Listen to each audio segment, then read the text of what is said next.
আজকে আমাদের দুপুরের খাবারের তালিকাটা একটু শেয়ার করি। তারা সেদ্ধ, তারপর হচ্ছে কলার মশা সেদ্ধ, তারপর হচ্ছে কাঁটা আলুর শাক সেদ্ধ, আর এইখানে আছে হচ্ছে আপনার লাউ শাক সেদ্ধ পেঁয়াজ কষি দিয়ে। এইখানে আছে হচ্ছে আপনার আম পাতা, কচি কচি আম পাতা। এই যে আমি অলরেডি অনেকগুলো নিয়ে ফেলছি, তারা নিছি, আম পাতা নিছি, তারপর হচ্ছে কলার মশা নিছি। আর এইখানে গাইস দেখেন আপনারা, এটা হচ্ছে দান্ন মরিচ ভর্তা গাইস, আমরা বাগান থেকে সংগ্রহ করছিলাম। আজকের মেনুতে হচ্ছে আমাদের আছে এই যে দেশি মুরগির মাংস, আপনারা দেখেন এটা হচ্ছে 2 কেজি ওজনের একটা রাতা মুরগি আর কি। এই যে আমরা আমিল্লে পাতা দিয়ে, যেটাকে বাঙালিরা তক পাতা বলে, ওটা হচ্ছে এই যে আমিল্লা পাতা দিয়ে স্যুপ করছি। হ্যাঁ, আমার মা সবসময় হচ্ছে এই যে সবজিগুলো বেশি খাইতে পছন্দ করে আর কি।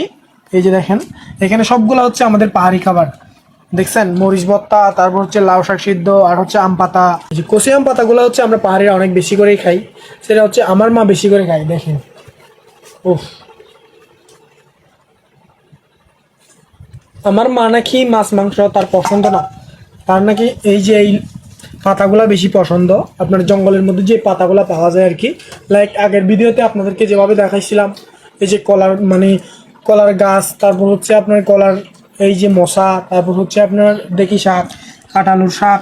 এবার থেকে হচ্ছে আপনাদের এবি ব্লগস আর ফুড ব্লগ করবে না, এবার থেকে হচ্ছে আমি ফুড ব্লগ করব, আর আপনারা আমাকে নিয়ে আলোচনা সমালোচনা যাই ইচ্ছা করেন। তো আমাদের পিছনে হচ্ছে কিছু লোক লাগছে, তো তাদেরকে হচ্ছে আমি দেখাই এবার থেকে খাওয়া শুরু করব, ফুড ব্লগ শুরু করব। আর হ্যাঁ, এই যে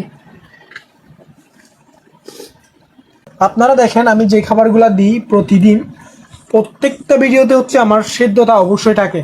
আর এটা হচ্ছে দেখেন এই যে মুরগির ঠ্যাংটা আজকে আমি